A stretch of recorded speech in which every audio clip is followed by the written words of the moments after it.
안녕하세요. 미솔쌤의 한국사 시간입니다.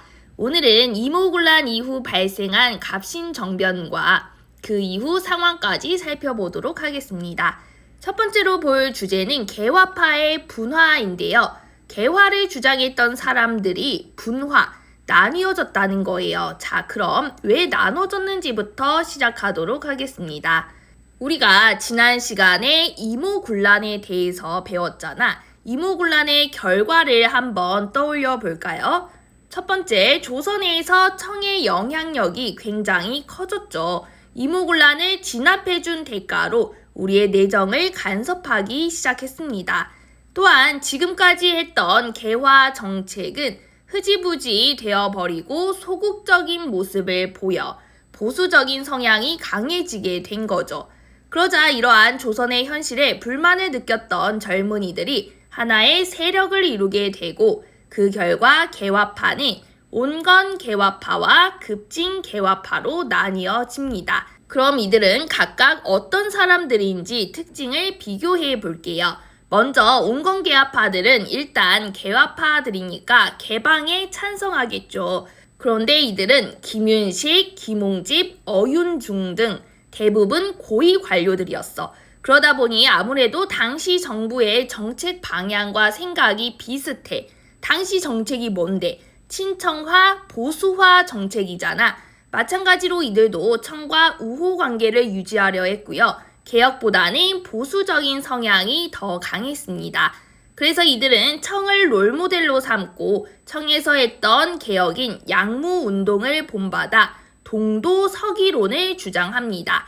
자, 여기서 동도서기론이란 동양의 도덕을 유지한 채 서양의 기술만 받아들인다는 거예요. 즉, 정치, 제도, 종교, 사상은 전통을 따르고 그 외에 기술이나 무기, 이런 것들만 서양의 것을 받아들이겠다는 거야. 그러자 그건 제대로 된 개혁이 아니야 하면서 반발한 사람들이 있었는데 이들이 급진개화파입니다. 급진개화파들도 역시 개화파이기 때문에 개방을 주장해요. 그런데 이들은 김옥균, 박용효 등 주로 젊은 청년들로 구성이 되어 있어서 좀 더 과격했어.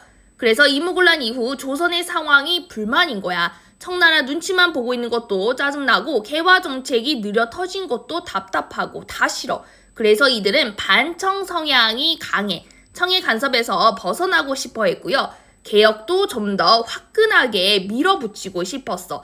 빨리빨리 조선의 모든 것을 근대화시키기를 원했죠.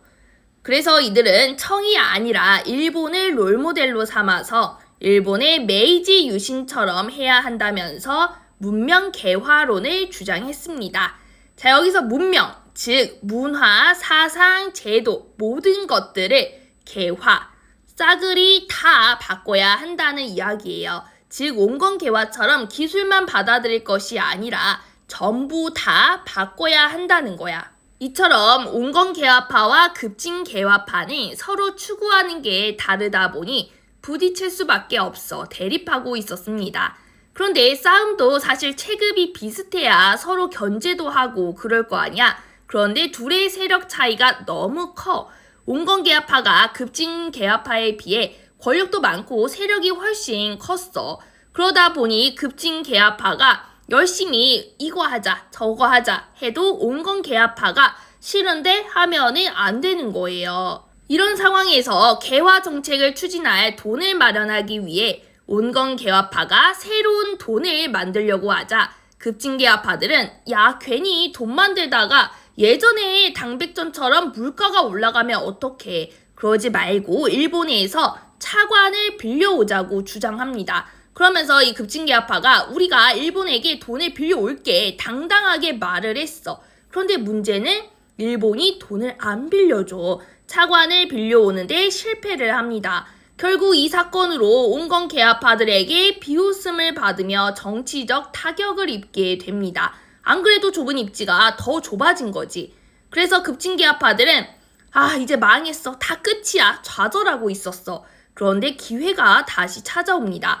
바로 청이 프랑스와 전쟁을 하게 되면서 조선에 있던 청나라 군대의 절반이 전쟁을 하러 떠난 거야. 조선에 있던 청해 군대가 사라진 거죠. 게다가 일본이 급진 계하파들에게 접근해서 너희가 필요하다면 도와줄게. 군대에 지원해줄 수 있어. 라는 이야기까지 합니다.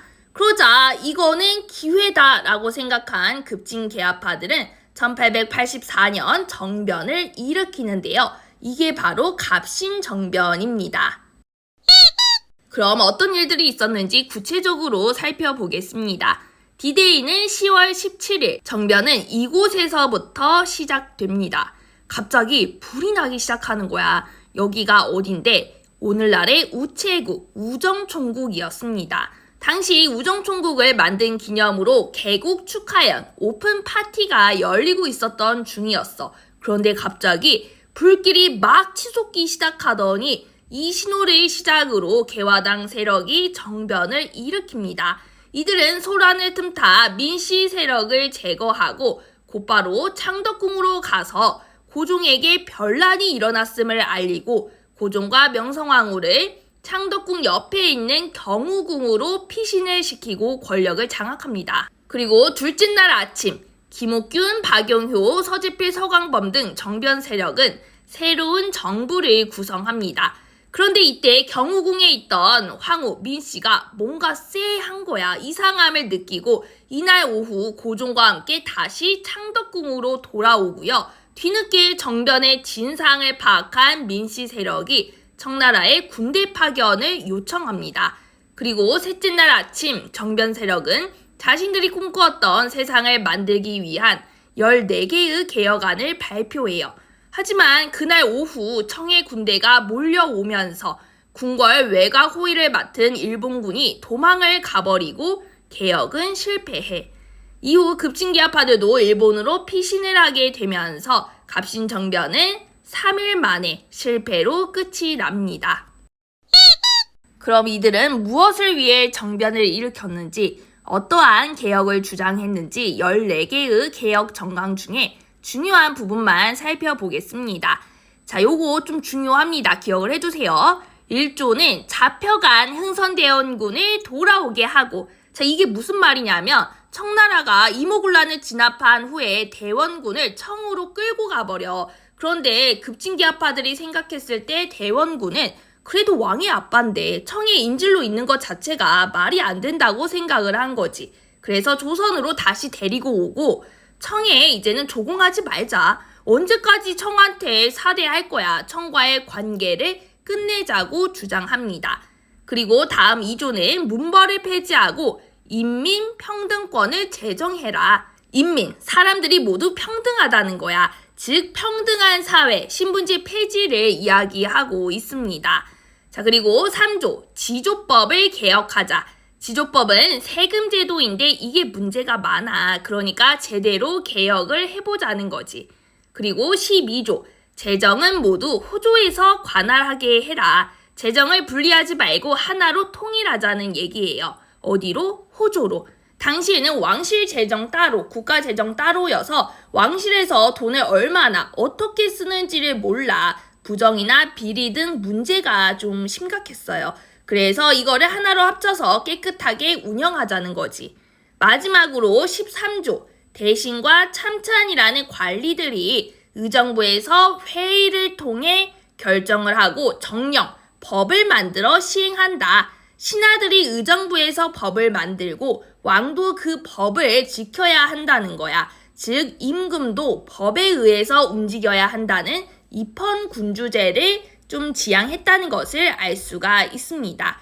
이처럼 상당히 근대적인 개혁들이 담겨 있어요. 즉 갑신정변은 근대적인 국민국가를 만들기 위한 최초의 정치개혁 운동이었습니다. 하지만 3일 만에 끝나버리죠. 그 이유는 일단 우리가 너무 일본이라는 외세에 의존을 많이 했어. 사실 일본이 우리 편인지 확실치도 않은데 일본을 너무 믿은 거지.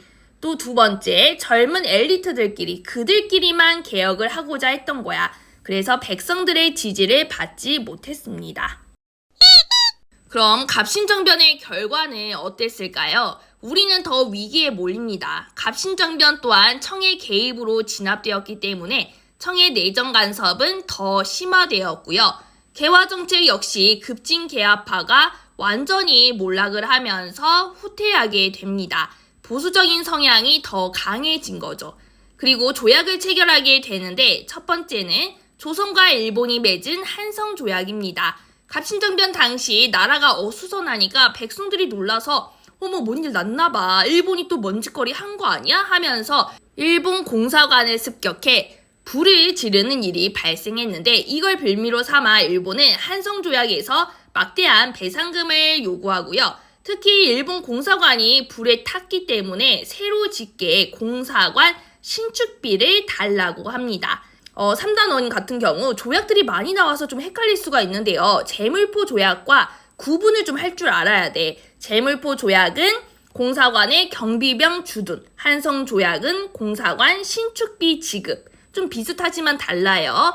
그리고 이와 함께 일본은 청나라와 텐진 조약도 체결하는데요. 갑신정변 당시 조선에서 일본과 청의 군대가 충돌하는 일이 있다 보니까 자칫 잘못하면 전쟁으로 번질 수도 있고 그래서 또 이런 일이 발생할 수 있으니까 일단 조선에 있는 청나라와 일본 군대를 철수하기로 합니다. 그리고 나중에 만약 조선의 군대를 파병할 일이 생기게 되면 서로 알려주자고 약속을 합니다. 그럼 갑신정변 이후 조선의 상황은 어떻게 또 흘러갔는지 보겠습니다. 갑신정변 이후 조선에 대한 청의 내정 간섭이 점점 심해지자 고종은 청을 견제하기 위해 비밀리에 러시아 공사와 몰래 만나 그 결과 조러 비밀 협약이 추진되는데요. 그러자 당시 러시아와 사이가 나빴던 영국이 러시아의 남하를 견제하기 위해 조선의 거문도라는 섬을 불법으로 점령해버리는 사건이 일어납니다. 여러분 다 여수 사람이니까 거문도 알죠? 우리가 아는 그 거문도 섬 맞아요. 이를 거문도 사건이라고 불러요. 이렇게 당시 조선을 사이에 두고 여러 나라들의 대립이 심해지면서 조선의 처지는 위태로웠고 이러한 긴장감 속에서 6.1중과 독일의 부들런은 조선이 살기 위해서는 중립을 유지해야 한다는 조선 중립화론이 제시되기도 했습니다. 하지만 받아들여지지는 않았어요. 자, 이렇게 오늘은 갑신정변과 이후 정세까지 알아보았고요.